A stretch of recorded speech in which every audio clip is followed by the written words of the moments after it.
Hai, selamat siang, selamat pagi, dan selamat malam. Perkenalkan, gue Timi. Gue lagi lanjut S3 nih di Jerman, sedang ambil virologi. Dan hari ini kita di sini ada ketemu dengan teman-teman di tempat kerja gue yang dulu. Ada siapa aja? Ayo, perkenalkan. Halo, halo semuanya. Hai. Halo. Yuk. Ini kita berapa ini ya? Time zone ini. Ada 4 negara. Kita di 4 time zone berbeda. Gina dulu, Gina. Halo, nama gue apa? Walau jauh di mata, dekat di hati. Iya dong. Baik. Hai semua, nama gue Gina. Gue lagi di Jakarta.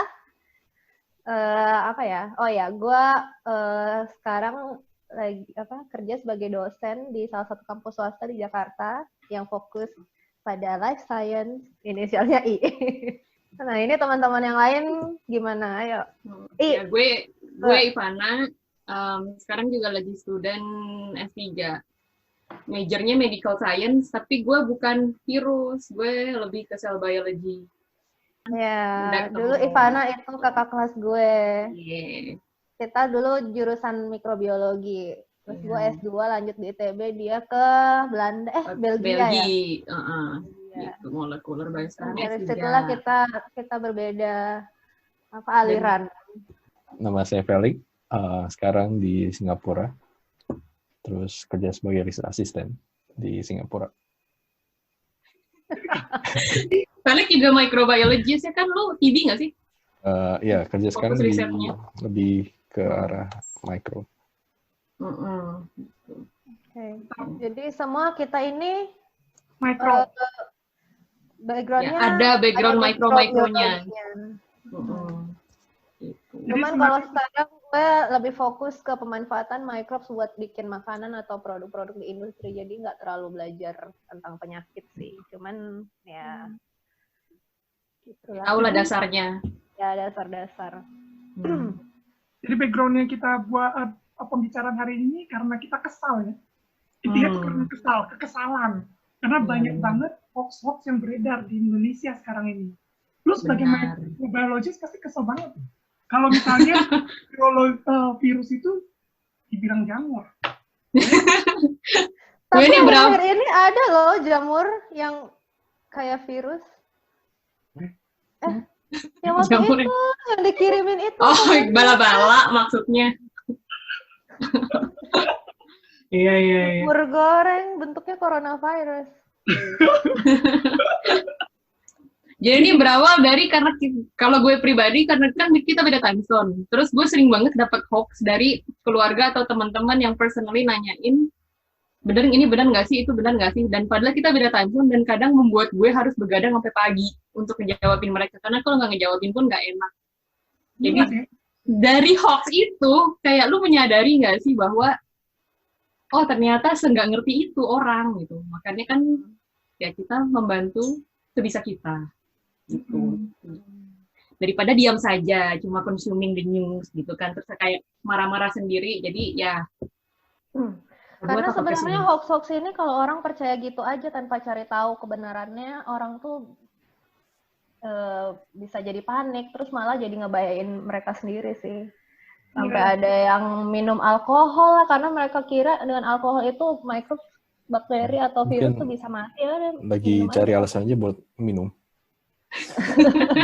Oh, bisa jadi. Iya, waktu itu si Catherine kayaknya ke teman kita pernah kayak yang kasih artikel orang disuruh minum Dettol bukan sih? Terus mati. Iya, kayak minum Dettol, sampai nge-UV dirinya sendiri. Padahal ya bakterinya virusnya bisa mati, tapi dianya juga bisa mati. Dia juga mati, iya. Gitu. Jadi ya kita mencoba melakukan sebisa kita melawan hoax-hoax ini, menjadi hoaxbuster. Dapat podcast. Hoaxbuster. Yoi. Jadi namanya hoaxbuster aja nih. TGIF.2 hoaxbuster. Gitu. Jadi ini kita mau mulai dari mana nih pembicaraan kita? Kan kita udah pernah bahas. Nah, kira-kira mau mulai dari mana? Felix bisa dimulai nggak? Mau mulai dari mana? Jadi Felix banget nih. Felix. Suruh Felix ngomong dong. Gina, gantian. Iya, tadi kan ada itu kan sempat di-share sama Ivana tuh. Iya, ini dari siapa sih, Ivana? Pertanyaan apa sih ini? Ini yang Artikel atau apa sih? WA, enggak ini hoax dari WA. Jadi gue kayak sering banget di forwardin terus banyak yang nanya ini bener nggak sih kak, ini bener nggak sih kak. Ini bisa dikasih gambaran juga kali ya, yang if kayak roughly di message itu tuh kayak apa aja sih yang dijelasin gitu, key points-nya. Jadi ini pertama hari ini kita mau bahas hoax pertama yang akan kita bahas. Ini ada, jadi ini dapat dari Timi kayaknya. Waktu itu Timi nge-share. Jadi katanya ada dua orang, saintis yang berkecimpung dalam hal biochemistry dan bioteknologi, paham betul apa itu yang disebut virus. Terus, ya, jadi menurut dia virus itu adalah. Nah, terus dia tulis, gue bacain dikit ya. Saya bikin tulisan ini dengan penuh tanggung jawab berdasarkan pengetahuan dan pengalaman saya berkecimpung dalam laboratorium biologi. Terus, dan karena banyaknya informasi, berita-berita tanggung jawab yang disebarkan secara sengaja akhirnya membuat kegaduhan kehidupan masyarakat yang tak paham banyak hal. Lalu dia kasih poin-poin. Satu, apa sih virus corona itu? Terus ada beberapa pertanyaan. Dua, kenapa orang-orang jadi pada ketakutan sama corona? Tiga, apakah ini varian baru dari virus pneumonia? Empat, gimana antisipasinya? Udah, 4 itu mainly. Tapi yang nomor 4 panjang. Nah, kita tergerak untuk membahas WA yang ini. Untuk podcast pertama kita. Oke. Coba pertama, apa sih virus corona itu? Nah, kata dia, coronavirus tidak lain dan tidak bukan adalah sejenis jamur atau mold yang sangat mudah dikembangbiakan dalam skala laboratorium dengan temperatur atau suhu tertentu. Sebagai ahli mikrobiologi, apa yang Anda rasakan saat membaca ini?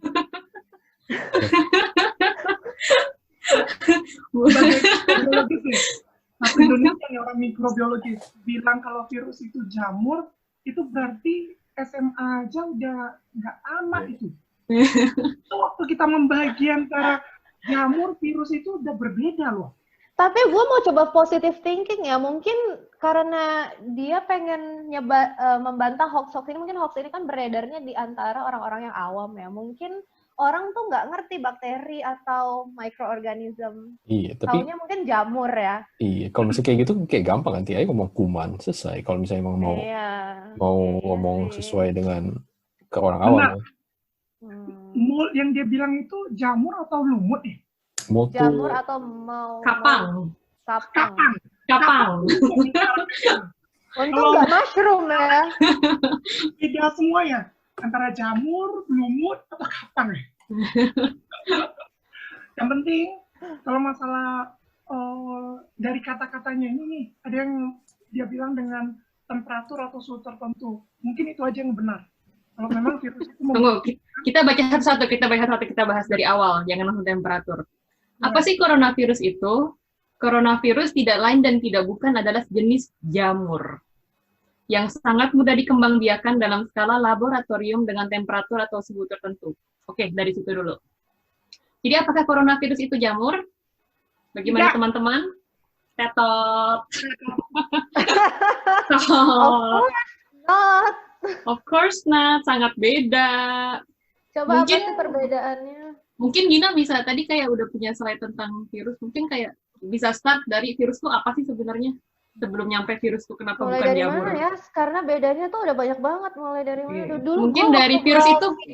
Dulu gue sidang, gue pernah ditanyain loh bedanya jamur sama bakteri, gue nggak bisa jawab.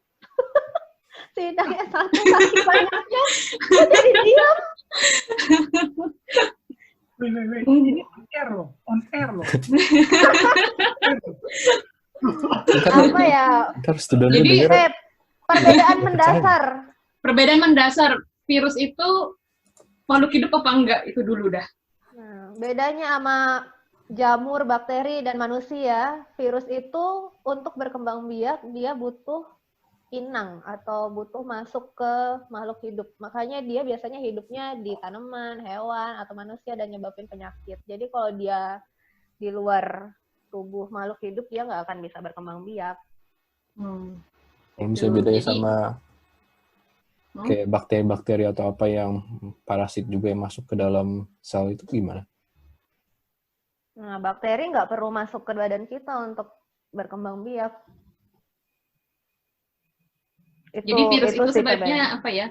Ultimate parasit intinya kan. Dia pokoknya kalau nggak ada host dia udah nggak bisa hidup sama sekali.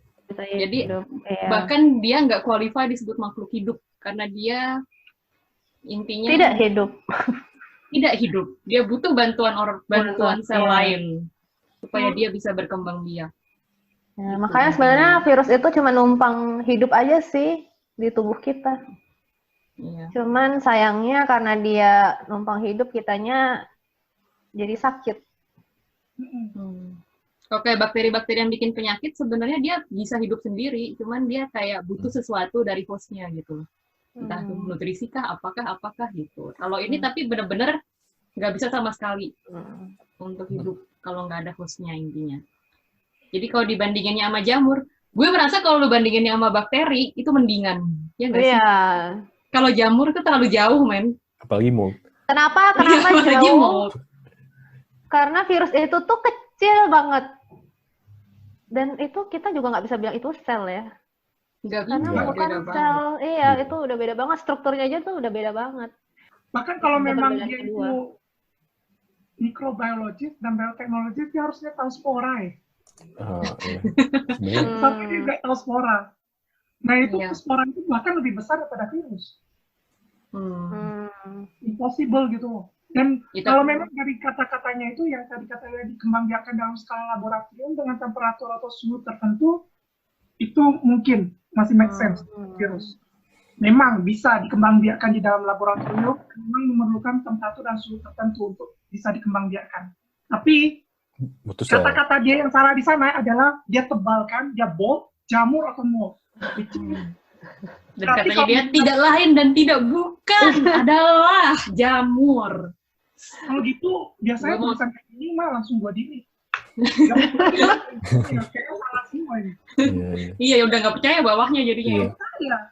Di awalnya tapi sebenarnya ngaruh nggak sih menyebarkan informasi ini ke orang awam kalau virus itu sama dengan jamur? Apa ngaruhnya ke orang? Ya itu yang berubah jadi virus sekarang. Informasi dia itu yang berubah jadi virus karena membahayakan orang. Kalau orang awam mengerti dengan hal-hal seperti ini, itu adalah jamur atau mold aja, tak perlu terlalu khawatir. Akhirnya orang tidak aware gitu. Padahal virus itu lebih berbahaya daripada jamur dengan mold. Dan kadang juga cara penanganannya kan juga bisa beda. Iya. Gitu. Kita harus ngebenerin ini ya. Virus. Gue lanjut dikit ya, biar move. Hanya dengan menggunakan peralatan lab sederhana, dalam kurung, cawan Petri dan medium agar-agar sebagai pengembang biak, maka jamur atau mold akan beranak pinak dengan sendirinya. Itu benar sih. Jamur yang benar iya, tapi bukan virus. Iya. Balik ke tadi, intinya virus butuh inang. Butuh inang. Iya, jadi karena definisi dasarnya itu dia butuh inang, jadi nggak bisa mengembangbiakan dia tanpa inang. Jadi cawan Petri dan medium aja nggak bisa. Betul. Iya, terus kalau misalnya dibilang, kan di sini udah ada bilang orang awam sebut mold ini sebagai virus. Kayak itu cuma orang bego yang ngomong itu virus. Gue nggak tahu dia bergaulnya sama siapa sih orang awamnya dia maksud yang mana. Perlu dipertanyakan. Kayaknya keluarga gue sih nggak nyebut virus itu mold ya. Entah siapa nih orang awam. Tapi untungnya dia nggak ada tulis itu loh. Tulis dia tamatan dari universitas mana. Iya. Jadi, dia nggak nulis ya? Gue pikir dari kampus yang depannya I juga. Hati-hati, ntar kita kena pencemaran nama baik, guys. Oh, oke. Ikan banyak. Iya, betul banyak. Oke, lanjut. Tapi, apapun sebutannya, mereka adalah mikroorganisme yang sejenis, alias sama. Setelah kita tidak perlu bahas lebih lanjut saja sudah tadi kan ya. Masa inkubasi mikroorganisme tersebut ada yang seminggu, 2 minggu, bisa juga sebulan. Semua tergantung pada medium yang disediakan. Medium di sana benar kalau itu adalah host. Tapi kalau dia mediumnya adalah agar, dia tergantung host. Tergantung host. Apa itu medium? Apa itu medium? Sarana sebagai pengembang biak mikroorganisme. Dalam kurung, anggaplah sebagai rahim, tempat beranak pinak si mikroorganisme. Semakin bagus mediumnya, makin cepat beranaknya dan perkembangbiakannya. Seperti rahim para wanita yang hamil, ada yang kelahiran cacat, tak sempurna, bahkan lahir mati. Mikroorganisme pun seperti itu, tergantung mediumnya. Medium bagus pun bisa jadi mikroorganisme yang beranak pinak, cacat, tak sempurna, dan mati sebelum tumbuh. Seperti apa medium yang bagus? Mengandung protein dan asam amino tinggi. Tubuh manusia untuk beregenerasi sel, syaratnya butuh protein dan asam amino. Sampai di sini, semoga bisa dipahami ya. Bisa dipahami nggak? Jadi kayaknya nggak relevan deh. Tapi kayak Maksud dia nyebut ini buat apa sih? Sebenarnya medium pada umumnya kalau medium bakteri, ya benar sih butuh protein dan asam amino. Cuma nggak itu doang. tapi sel Sebenarnya. manusia juga banyak mengandung protein dan Iya. asam amino juga. Iya, Mm-mm. gue nggak ngerti kenapa ngebahasnya harus ke arah itu gitu. Apa hubungannya? Iya, Yang ada hubungannya sih dengan virus, cuman itu nggak signifikan ya sih untuk Tapi nggak ngerti deh apa the message that he or she is trying to deliver. Tapi Gin, kan yang dia lu tadi bilang kan mungkin dia tujuannya itu untuk orang awam. Jadi biar orang awam tuh mengerti, ya kan? Tapi dengan dia memberikan penjelasan seperti ini bagi aku sih, oke lah, masih bisa dimengerti untuk orang awam. Tapi kalau kita sebagai scientist, itu udah salah banget. Banget dan banget. Gimana Tim? Maksudnya sebenarnya virus itu butuh apa ya sih? Kayak buat berkembang biak dan apa yang dilakukan virus itu? Virus itu butuh host. Yang host itu tadi kita udah bilang, host itu untuk virus bisa aja hostnya adalah bakteri, adalah manusia. Bisa juga hostnya itu adalah virus dia sendiri. Jadi intinya gini, kalau kita mau bicarakan tentang hostnya di sini ini kenapa dia memerlukan manusia sebagai host untuk bisa berkembang biak,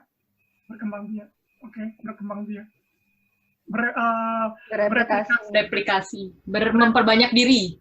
Memperbanyak diri. Kenapa dia menggunakan manusia sebagai hostnya? Kenapa dia tidak menggunakan, bukan cuma manusia, bisa juga hewan. Kenapa mereka harus menggunakan? Ya karena memang di sana terdapat reseptornya. Reseptor itu seperti pintu masuknya. Jadi semua. Ibaratnya ada pintu, lu buat masuk sel, dia punya kunci buat buka gemboknya. Itu seperti kunci dan gembok gitu. spesifik banget, nggak bisa kunci kamar mandi lu pakai buat buka kunci gembok di dapur gitu.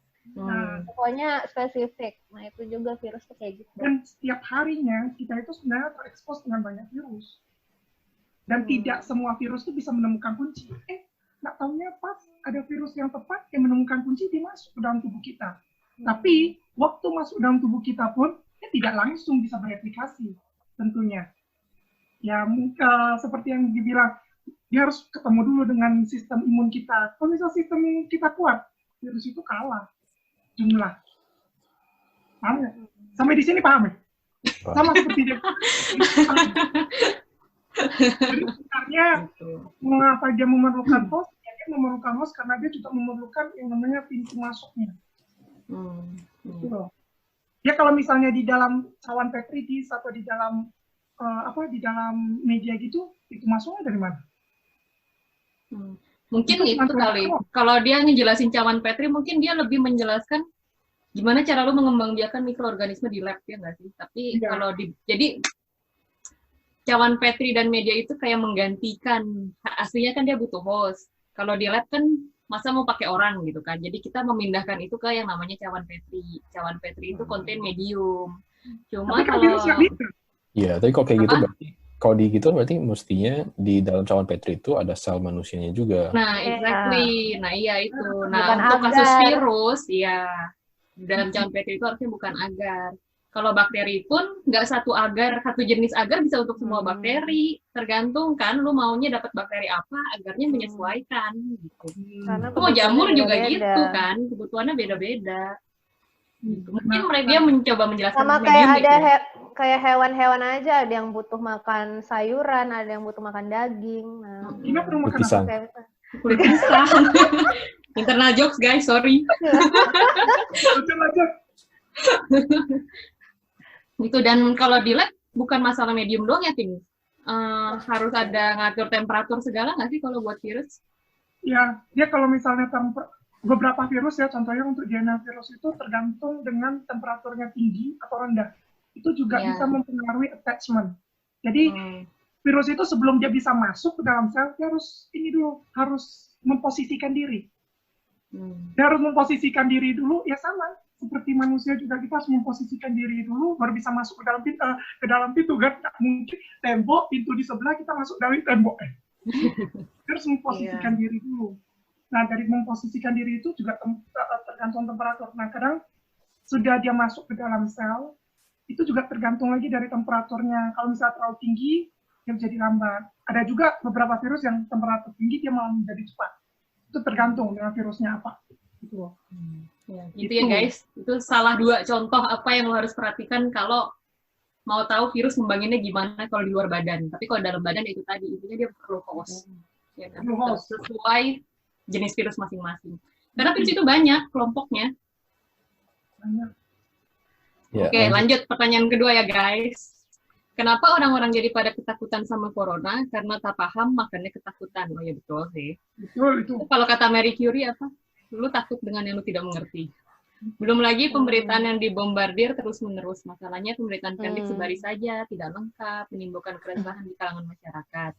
Apalagi kebiasaan mengambil pahit sosmed mentah-mentah tanpa dicerna pakai nalar logika. Oke lah, gue setuju. Tapi mungkin ini sangat sangat apa ya? Dia mengkritik diri sendiri juga kali ya.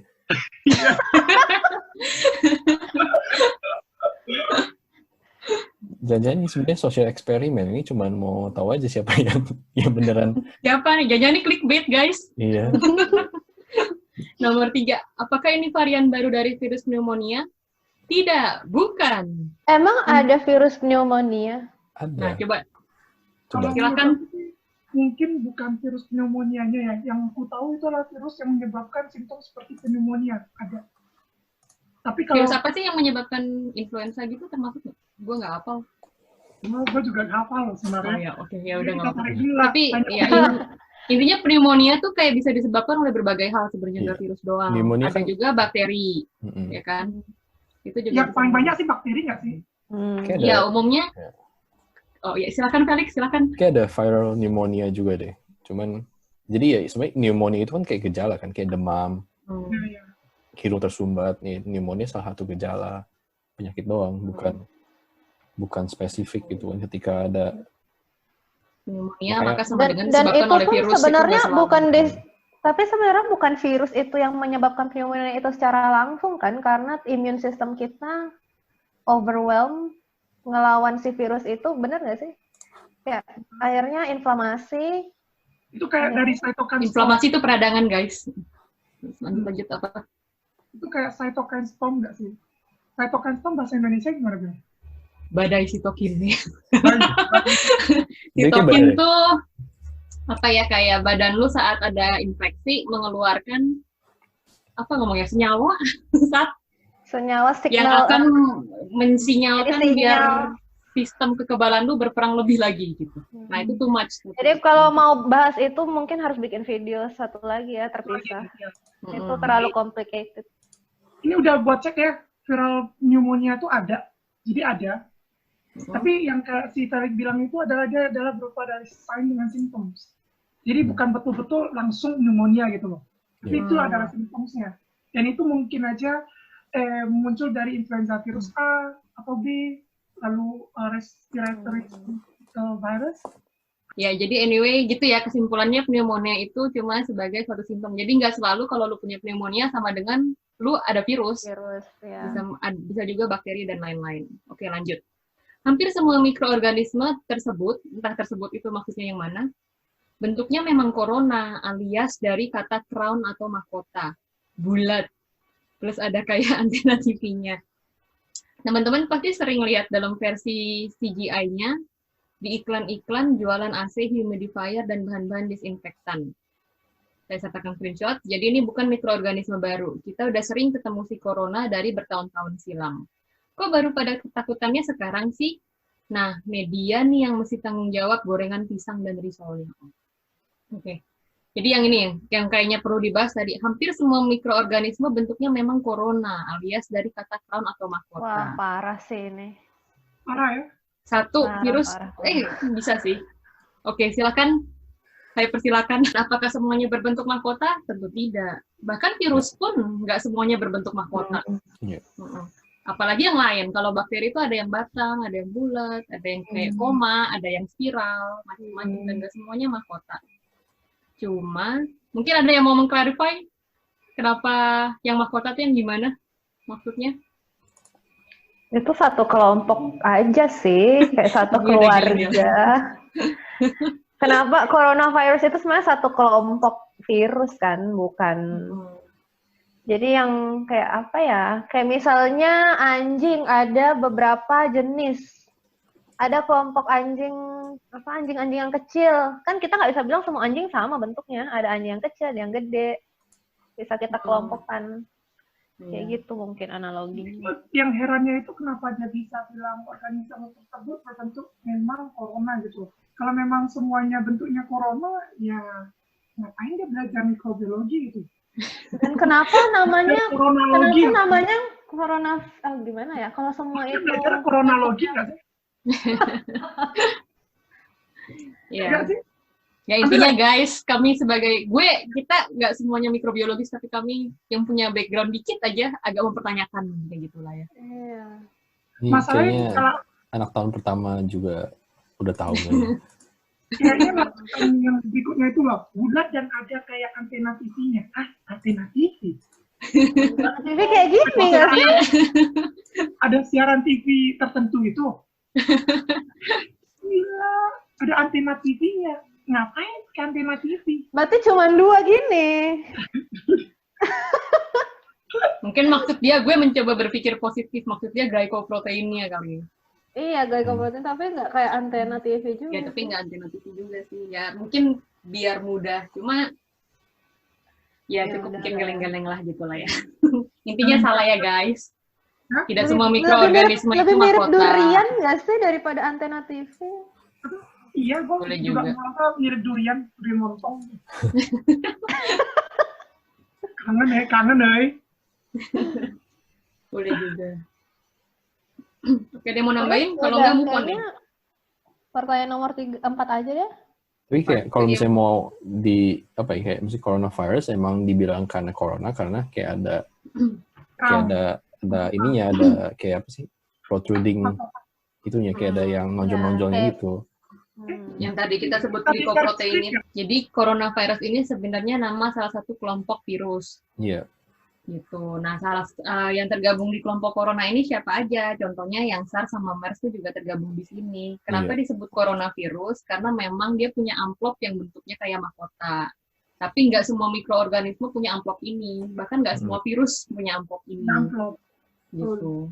Nah, kenapa sekarang ini agak keluar tapi agak nyambung? Kenapa disuruh sering cuci tangan, sering pakai pakai antiseptik, bla bla bla, itu karena si amplop ini.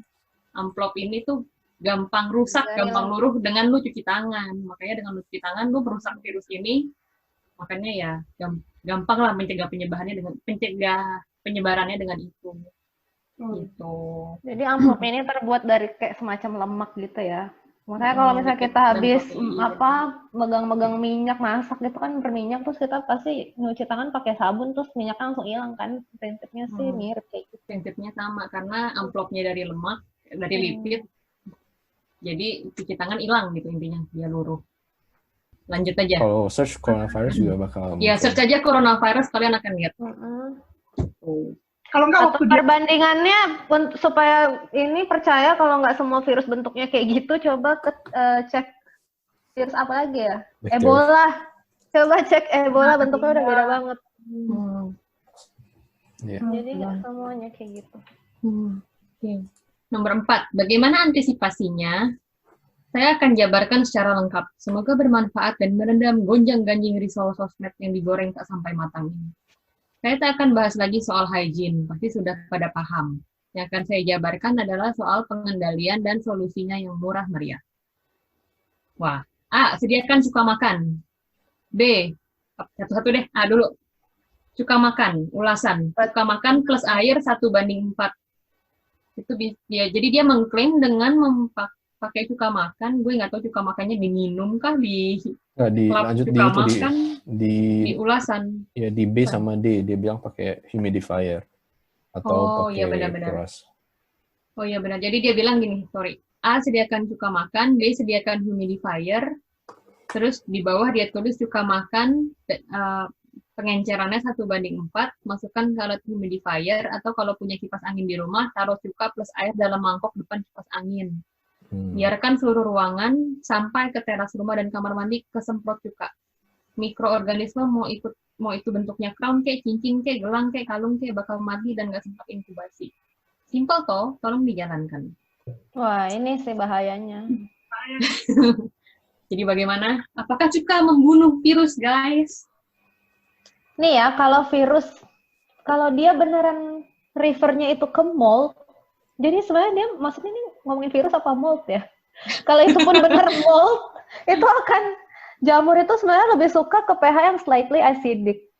Jadi kalau dia kasih cuka makan harusnya jamur gampang tambah tumbuh. banyak. Tapi kalau iya harusnya sih jamur tuh lebih suka.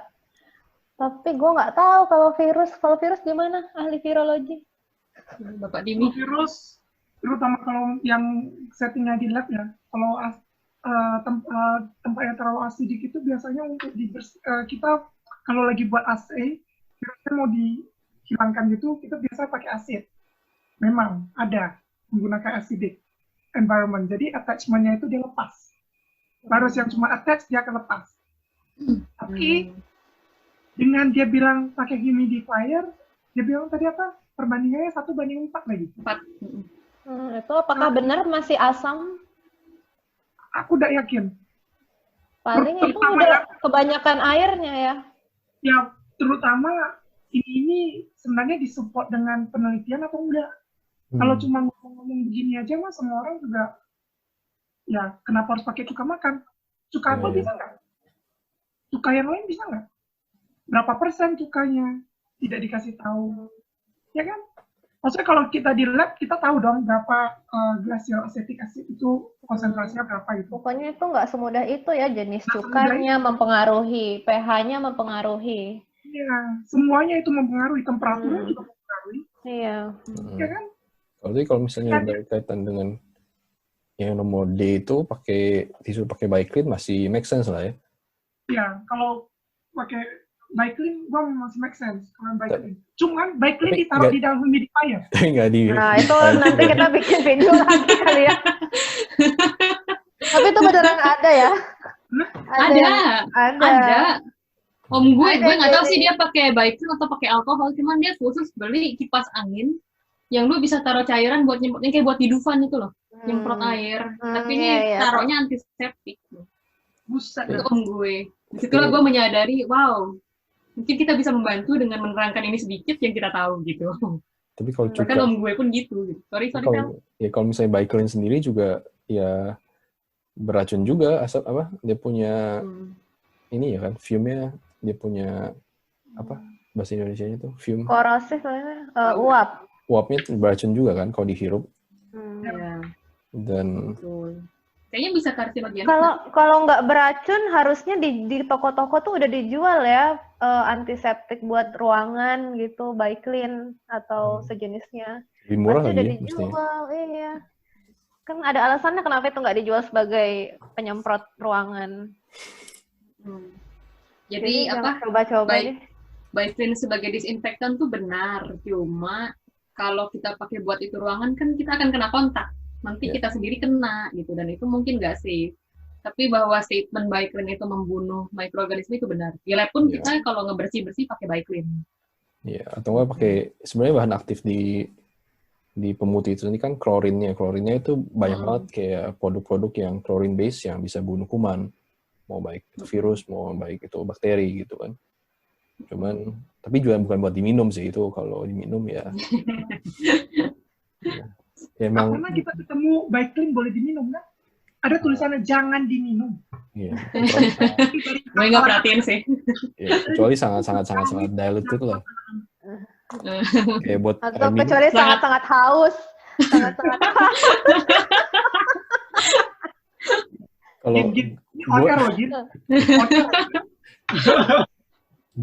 gue kalau sangat haus juga nggak mau minum. Iya. Gue mending nelen ludah kayaknya. Oke, next. Oke, kembali ke laptop, ke HP. Oke, gitu ya guys, sudah jelas ya. Sudah jelas apa? Bahwa cuka makan Tidak terbukti. Tidak terbukti. Tidak banyak faktor yang mempengaruhi. Kalaupun itu benar, apakah konsentrasinya benar? Apakah temperaturnya benar? Gitu. Terus juga, tidak se-straightforward itu. Terus juga prinsip bahwa kayak bisa di-humidify dan kayak disebarkan, jadi kayaknya nggak banyak deh kayak senyawa yang buat disinfektan yang bisa dibikin kayak gitu. Ya kan, kalau misalnya kayak even kayak bleach pemutih pun buat surface, buat permukaan. Jadi ya bukan yang kayak dibiarin gasnya yang bereaksi kan. Iya. Betul. Karena prinsipnya sama nggak sih, kalau dia bisa bunuh bakteri, bisa bunuh kita juga. Tapi ini kan Makanya nggak bunuh bisa. virus. Ya, virus. Oke. Oke. Menurut gue nggak selalu kalau bisa bunuh bakteri bisa bunuh kita sih, tapi oke, itu pembahasan lain. Iya sih, memang enggak sih. Ya, karena ada antibiotik yang nggak bunuh kita juga. Oke. Iya. Oke, lanjut. Pengasapan lanjut ke yang tadi, bagaimana antisipasinya? Poin C, pengasapan menggunakan asap tembakau. Beli tembakau murah meriah 1 kilo 90.000, sudah dapat seabrek-abrek, itu pun yang grade A. Cari di pasar, banyak yang jual tembakau, bakar sampai asapnya kehirup dan memenuhi ruangan. Ya, nggak usah takut sama asap tembakau, itu bagus. Ini bukannya sama aja kayak ngerokok ya kalau gitu? Makanya, ini agak aneh nih, mikroorganisme itu super duper kecil. Pakai kacamata pembesar pun nggak bakal kelihatan. Exactly, makanya dia bukan jamur. Terus makanya disebut mikroorganisme, cuman bisa dilihat penampakannya pakai mikroskop. Asap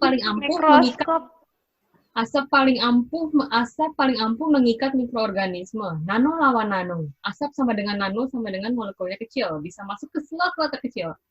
Takut sama tembakau? Itu ngaco. Yang salah adalah chemical yang ditambahkan pada rokok atau tembakau, bukan tembakaunya yang salah. Tembakau itu sangat super bagusnya, sangat berkhasiat membantu kesehatan kita. Mungkin dia disponsorin rokok, gue nggak tahu. Mulai curiga. Tembakau itu udah pasti ada nikotin bukan? Kayaknya tuh ditambahin deh. Nah, nikotin pasti ada di tembakau. Nikotin iya. Tar enggak. Tapi gini, kalau dia memang mau bakar tembakau nih, cobalah satu desa bakar tembakau, semua orang bakar. Terus hirup rame-rame. Iya. Hirup rame-rame. Semuanya kena ispa. Gue rasa ini kayaknya nggak perlu seorang mikrobiologis untuk tahu ini ngaco ini sih. Menurut gue ya nggak sih?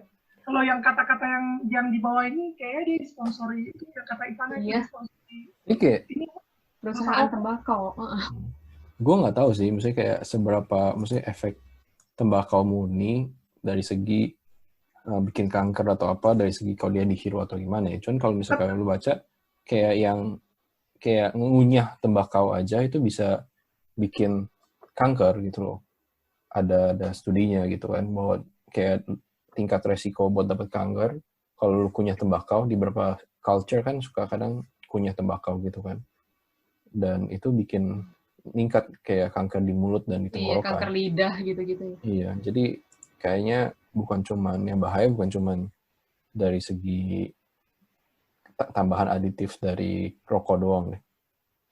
Dan justru kalau misalnya kayak gitu malah risk factor juga kan, kalau misalnya perokok lah, ini bukan tembakau, tapi perokok kan salah satu risk factor yang lumayan, faktor risiko makin parah gitu dia punya penyakit ini kalau. Jadi justru tembakau itu meningkatkan resiko lu untuk penyakitnya malah lebih parah. Ya, atau enggak ya setidaknya walaupun resikonya tidak sama aja ya, tapi meningkatkan resiko untuk yang lain. Dan juga di dalam tubuh kita, nikotin itu sebenarnya diserap oleh kulit, paru-paru, dan juga kulit. Sehingga maksudnya dia diserap oleh kulit dan lain-lain. Terus kenapa? Dan karena kita tahu nikotin itu sebenarnya tidak baik, ya karena dia kerjakan sebagai stimulan sebenarnya dalam tubuh. Dan juga kalau sudah diserap tentu harus dipecahkan, tuh. harus dihancurkan. Diproses lebih Urai. lanjut, harus diurai. Kalau tidak diproses malah nanti menjadi racun dalam tubuh. Dan itu yang nanti yang merusak tubuh gitu. Apa bedanya kalau kayak gitu sama second hand smokers? Apa sih? Perokok. Pasif. Ya, pasif. Smoker. Passive smoker. Iya, gue juga merasa gitu sih. Apalagi dia mengencourage orang membakar tembakau ramai-ramai lalu menghisapnya. Jadi kayak passive smoker aja nggak sih itu? Iya, gue juga ngebayanginnya gitu sih. Passive smoker linting sendiri gitu kan.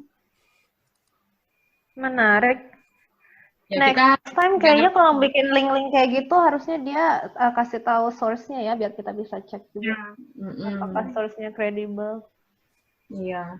Mungkin ada sesuatu yang kita tidak tahu, mungkin juga. Iya. Kan? Tapi kalau dari yang kita tahu saat ini, kita nggak ngerti kenapa dia bisa mikir begini, gitu ya guys. Jadi intinya kalau kalian nemu informasi baru, kalau kalian nggak yakin jangan langsung percaya, lebih baik cek dulu kebenarannya dan kredibilitas sumbernya. Yang nulis juga harus pakai otak, jangan pakai dengkul.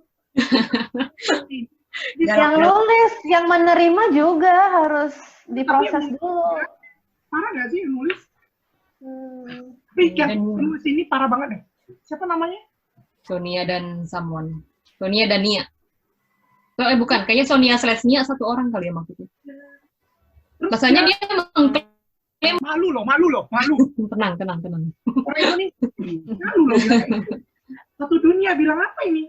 Orang Indonesia kayak gini, Bray. Ini dia levelnya bioteknologi dengan biochemistry. Jamur sama dengan virus sama dengan jamur. Oke, next. Apa next? Bentar, nyari dulu. D. Kuras rumah menggunakan cuka atau Baiklin. Tadi udah ya. E. Masker tak diperlukan bagi yang sehat. Kalau lagi sakit baru pakai masker. Jangan terbalik. Bentar, aku lihat penjelasan di bawah. Banyak orang tidak paham bahwa masker itu punya pori-pori besar. Dari sisi pandang ukuran mikroorganisme. Jadi, kalau yang sehat pakai masker, malahan dia akan kena sakit. Sesak nafas dan kekurangan oksigen. Kekurangan oksigen ke otak. Nanti jadi tekanan darah tinggi dan gula darah naik. Masalah lagi kan? Selama Anda rutin berdahak, itu sehat. Dahak dan ingus sama dengan mekanisme alami tubuh dari sel darah putih menyaring, menangkap, mengurung mikroorganisme jahat yang masuk ke tubuh. Masuk bisa melalui saluran pernafasan dan saluran pencernaan. Setelah mikroorganisme jahat tersebut ditangkap oleh dahak atau ingus, tinggal dibuang, beres. Makanya jangan sampai dahak tertelan ya. Jadi, stop borong masker. Biarkan saja para penimbun masker dan yang mau ambil untung gila-gilaan. Nanti juga harganya jatuh. Bla bla bla bla bla. Bawahnya udah nggak saintifik, lebih ke kayak ayo lo pilih mau masker bla bla bla gitu. Yang saintifik yang tadi yang perlu dibahas. Oke. Di mana nih? Mungkin Felix. Kayaknya perlu dibahas dulu kali ya. Bener nggak sih pori-pori masker itu? Mungkin maskernya juga harus dijelasin dulu kali ini. Gue nggak tahu sih dia spesifik ngomongin masker yang mana, karena kan masker ada beberapa tipe. Nah, kalau menurut dia masker itu pori-porinya besar, sedangkan mikroorganisme itu kan kecil, jadi nggak guna juga, akan tetap bisa lewat. Itu gimana, Fel? Jadi apa ya, kalau misalnya kita ngomongin masker yang biasa yang dipakai gitu kan, Surgical mask. Ya, surgical mask gitu kayak, bentar, ada prop-nya saya. Wis. Kayak gini. Alat peraga. Iya. Jadi kalau misalnya kayak gitu ya jelas pasti memang dari segi pori-pori dia nggak bakal bisa menyaring semuanya. Cuman kan dari segi materialnya sendiri biasanya setahu di depan itu kan lebih dia bisa anti cairan gitu, hydrophobic gitu kan. Jadi kalau misalnya ada orang yang misalnya bersin atau dia bakal lebih tertahan. Jadi ada barrier-nya, ada penahannya. Dan itu bisa ngaruh sih. Maksudnya walaupun nggak, kalau bisa dibilang apakah itu sangat-sangat pengaruh, tidak.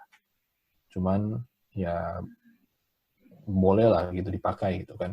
Nggak salah, it's not a bad idea. Iya. Cuman kalau misalnya dibilang pakai 10 masker 10 lapis ya memang agak nggak guna sih, udah berat pakainya. Dan kalau kayak gitu sesak napas ya wajar sih. Oke.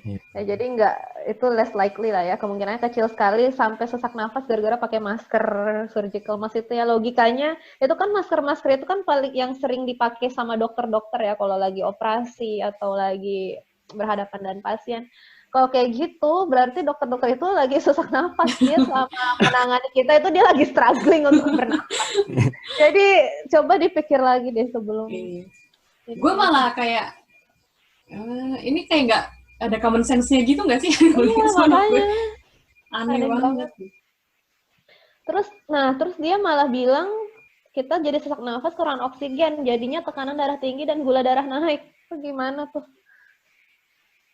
Udah deh, yang itu gak usah kita bahas. Karena gak make sense. Dan juga itu tuh sesuai dengan poin yang kedua tadi, kenapa orang jadi ya takut dengan corona itu, ya karena kayak gini. Karena bentuk-bentuk berita yang tidak make sense, yang digoreng gak jadi. Ya tolong dong, kalau misalnya nggak mau jual risoles, nggak usah dijual risoles. Pokoknya logikanya kayak yang kemarin Ivana bilang, apa? Kalau misalnya bener itu menyebabkan tekanan darah tinggi gimana?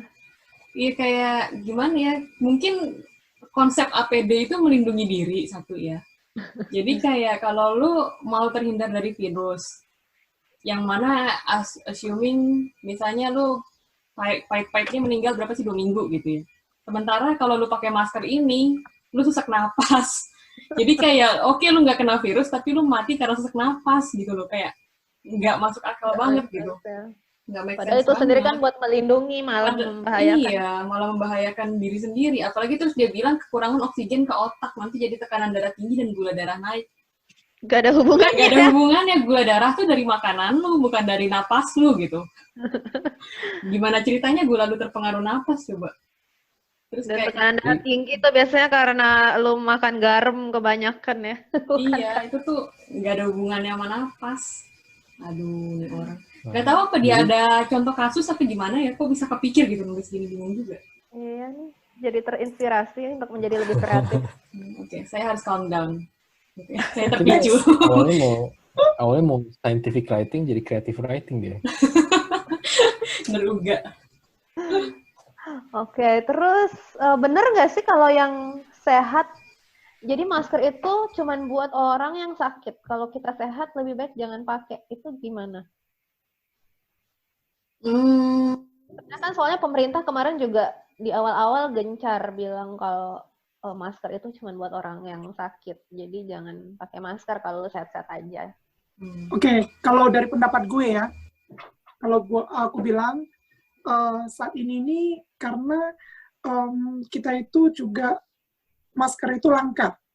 Dan lebih baik kita itu memberikan yang menggunakan masker itu adalah para tenaga medis gitu loh. Seperti dokter, perawat, yang mereka itu betul-betul bekerja untuk menyelamatkan nyawa seseorang gitu loh. Sedangkan kita itu memang lebih baik menggunakan masker. Tapi kalau kita sudah work from home, ngapain kita pakai masker? Toh kita gak ada kontak dengan orang lain tuh. Ya nggak sih? Lalu kecuali lo mau pergi ke keramaian ya. Iya, menghindari keramaian. Dan juga sekarang ini kan pemerintah sebenarnya juga takut gitu loh. Kalau misalnya pada saat kita kekurangan masker, rumah sakit juga tidak ada masker, dokter, suster sakit, siapa yang akan melayani orang sakit? Gak ada. Oleh karena itu, untuk mencegah penyebaran corona ini lebih luas, alangkah lebih baiknya kita sebagai rakyat, sebagai warga yang bertanggung jawab, bersama-sama gitu loh, support pemerintah kita, tidak keluar rumah, tidak juga, maksudnya pergi ke tempat yang ramai, lalu masker APD Yeah. Oke, APD itu bisa disalurkan kepada pihak-pihak yang lebih membutuhkan, seperti orang sakit, rumah sakit. Jadi kita tuh, kalaupun kita suatu hari kena, kita tetap percaya kalau misalnya dokter dan suster itu masih bisa merawat kita gitu loh. Itu sih menurut gua. Gimana? Yang lain ada yang mau menambahkan? Setuju. Iya, setuju sih. Terutama karena kita sekarang udah work from home, udah nggak usah keluar. Ngapain sih pakai masker? Kalaupun mau keluar, sebenarnya menurut gue memang ideally kalau lu keluar ke kerumunan pakai. Karena nggak tahu kan kalau lu carrier apa enggak. Gitu. Tapi ya itu yang kayak tadi Tini juga udah bilang, kan ada kelangkaan. Jadi dalam kondisi kelangkaan harus ada yang namanya prioritas.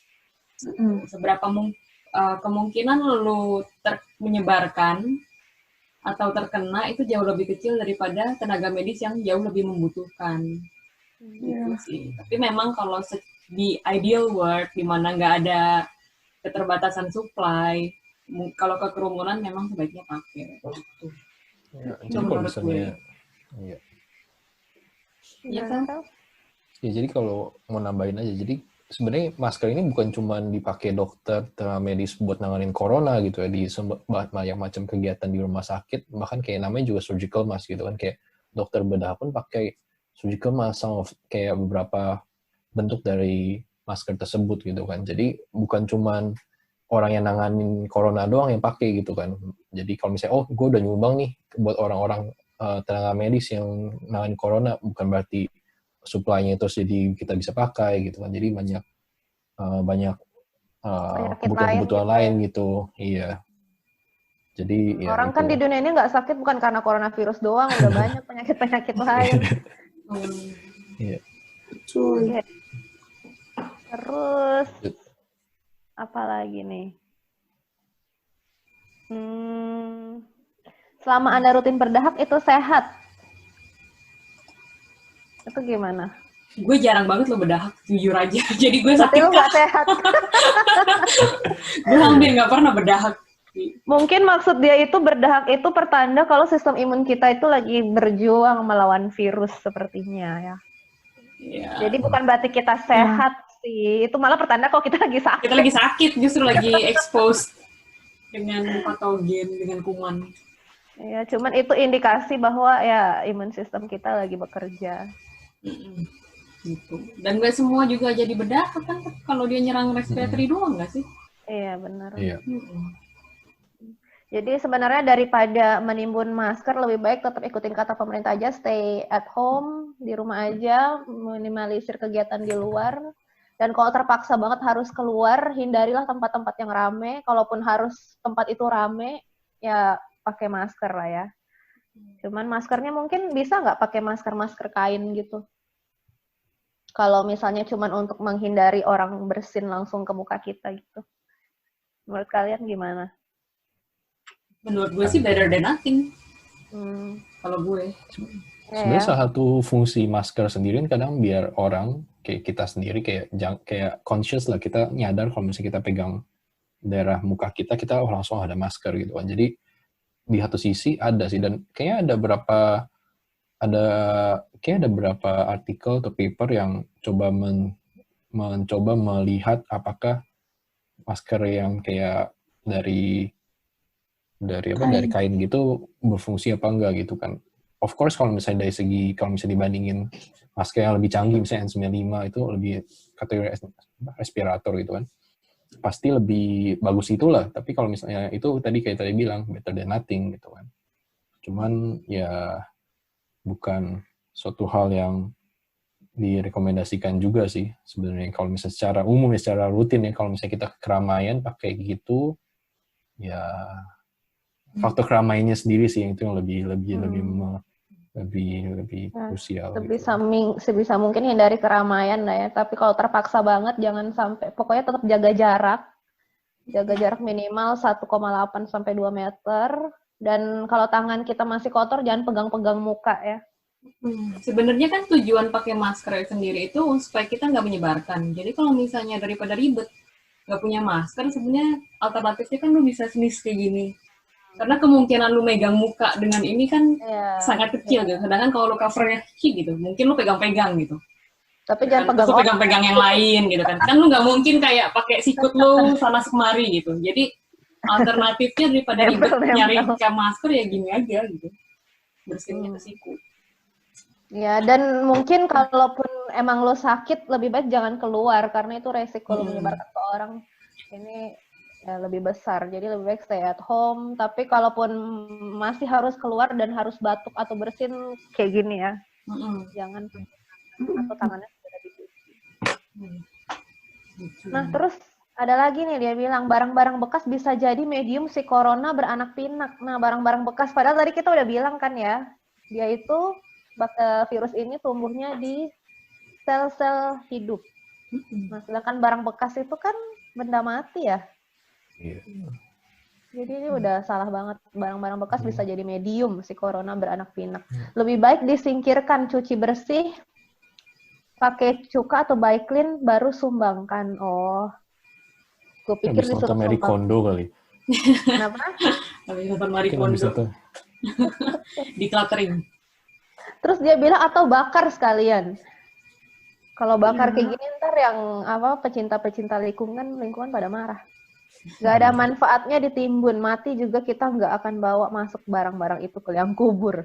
Hidup leluasa, bernafaslah dan lega, ruang yang sampai pun jadi lebih indah tanpa tumpukan barang yang nggak guna. Nggak perlu dibahas lah ya. Iya, tapi bau cuka.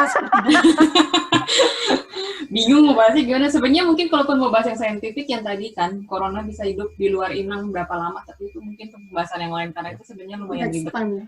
Itu lumayan ribet. Dan sebenarnya lebih bertahan sih, bukan hidup maksudnya. Jadi Iya. Karena kan Ya. tadi Bertahan, definisinya bertahan. virus itu bukan Untuk hidup dia harus punya inang. Jadi bukan kalau bilang virus itu hidup itu salah ya. Virus itu hidup di atas permukaan berapa lama itu salah. Lalu hindari flu shot. Bukannya dapat antibodi tubuh, malah sistem imun kita jadi lemah. Akibat merkuri dan aluminium pada flu shot tersebut. Ayo. Ini kayaknya mau jawab. Ini Jadi kalau misalnya flu shot itu, ya yang namanya flu shot itu kan itu sebagai ini ya, sebagai vaksin pencegahan influenza. Sedangkan ini coronavirus. Nah katanya dia bilang, kayaknya tadi dia bilang jangan menggunakan flu shot ya? flu shot. Hindari flu shot, bukannya dapat antibodi, malah sistem imun jadi lemah akibat merkuri dan aluminium. Betul. Sistem kekebalan tubuh kita jadi lemah itu cuman dalam waktu singkat. Karena dia memang pada saat kita flu shot itu kan, makanya kita pakai aluminium untuk memboost imun sel kita. Pada saat imun sel kita di-boost, flu shot itu ditembakkan dalam tubuh kita, imun kita ini harus mendeteksi antigen yang ada di dalam flu shot itu. Nah, setelah itu pada saat itu memang keadaan tubuh kita menjadi lebih lemah. Tapi keadaan lemah pada saat itu adalah untuk melatih sistem imun kita untuk menghasilkan antibodi terhadap virus yang sudah dilemahkan, virus flu itu, virus influenza yang tadi. Nah, jadi intinya kalau flu shot itu tidak berguna untuk corona, yes, karena dia bukan untuk coronavirus, tapi dia bisa berguna untuk influenza virus. Itu. Dia bukan melemahkan antibodi kita. Tidak mendapatkan antibodi terhadap corona, iya, tapi kita mendapatkan antibodi terhadap influenza virus. Gitu loh. Jadi, mengenai flu shot itu, yang aku pernah baca adalah kita diberikan flu shot itu untuk mencegah kalau kita itu tidak terkena influenza. Tapi, bukan berarti kita bisa terlindung dari corona, tuh. Jadi sebenarnya nggak ada guna memang flu shot itu untuk saat ini, gitu. Gimana? Iya betul. Mungkin kalau kayak analogi ini cerita sebenarnya ini nggak ada hubungan sama imunologi, tapi kalau dianalogikan kayak lagi perang. Kayak misalnya pas World War II kayaknya tentara Jerman itu kalah karena pas Rusia lagi dingin banget gitu. Contohnya nih. Kenapa? Iya benar kan, itu udah di buku sejarah. Jadi intinya tentara Jerman terpukul mundur karena itu. Jadi dia tidak kenal dengan kondisi salju itu kan. Nah, kayak imun tubuh kita tuh juga gitu. Kalau ada sesuatu yang baru yang dia nggak kenal, dia jadi belum tahu gimana cara naklukinnya, gitu. Dia kayak tentara tadi itu. Nah, apa itu vaksin? Vaksin itu kayak ngenalin. Jadi misalnya, itu tadi, karena si Jerman misalnya udah ke Rusia, udah kenal salju, next time dia ketemu salju lagi, dia pasti lebih jago dong, udah belajar. Nah, imun kita juga gitu. Vaksin itu memperkenalkan yang dia tidak tahu, supaya dia bisa belajar dari situ, Jadi next time dia ketemu yang sakit beneran, dia udah tahu cara ngelawannya gimana. Nah, sama juga kayak perang tadi, saat misalnya saat Jerman tadi contohnya lah ya, karena tentaranya lagi di Rusia, ada lini-lini misalnya kalau dia dapat serangan dari Amerika, mungkin dia kosong dong bagian sananya gitu. Karena tentaranya lagi di Rusia nih. Nah, tubuh kita juga gitu, karena dia lagi ngelawan vaksin nih, lagi sibuk, kalau dia jadi lebih rentan terhadap serangan yang lain. Gitu intinya. Ya, jadi kalau tadi dia bandingin flu shot sama corona, tentara Jerman yang sekarang udah ngerti cara ngelawan, caranya perang di dalam salju, belum tentu dia tahu cara kalau dia perang di Indonesia yang kepulauan, bener nggak? Nah, intinya gitu. Jadi ya salah sasaran kalau misalnya mau ngelawan corona pakai flu shot gitu. Sama kayak orang lagi nih ya, kalau misalnya patah hati itu kan untuk experience, lalu yang berikutnya lebih mantap, lebih hati-hati ya. stronger. Jadi curcol ya, tim. Curcol nih. Belajar dari pengalaman juga ya, pengalaman Itu buat episode podcast berikutnya kayaknya. Curhat. Jadi mungkin kita nggak perlu serius-serius amat lah ya, saintis juga manusia. Mungkin kita bisa curhat. Oke deh, itu doang sih pertanyaan terakhir. Terus kita tutup aja. Iya. Oke deh. Oke, makasih ya semuanya. Kita ketemu lagi next time, next week di hari Jumat. Mungkin kalau misalnya ada saran atau apa, tulis aja di komen. Atau kirim email. Nggak ada ini ya? Nggak ada kesimpulannya? Kesimpulannya kan udah di setiap itu. Apa mau disimpulkan lagi? Ya udah. Pokoknya 80% yang dia bilang itu salah. Udah lah ya, cukup ya. 90 kali ya. 90% ngomongnya itu salah. Ya, kalau misalnya ada yang ragu-ragu lagi, komen aja. Atau mau ada hoax yang mau dibahas di podcast-podcast berikutnya, bisa email kita. Ntar kita tulis di description email kita. Terutama untuk Sonia atau Nia ini, semoga kamu mendengarkan podcast kami ini. Kalau memang kamu ada keberatan atau apa, boleh langsung di email. Mungkin kalau mau email, langsung email ke saya aja, karena saya penasaran kamu. Ya barangkali kita juga ada yang salah gitu kan, ya diskusi aja gitu maksudnya. Diskusi, kan sebagai Itulah saintis. sains ya, sains itu terbuka pada perubahan, selama itu valid. Amin. Oke deh. Fakta dan data. Ya. Oke deh. Oke, bye-bye. Bye semuanya. See you next week. Bye. See you next week.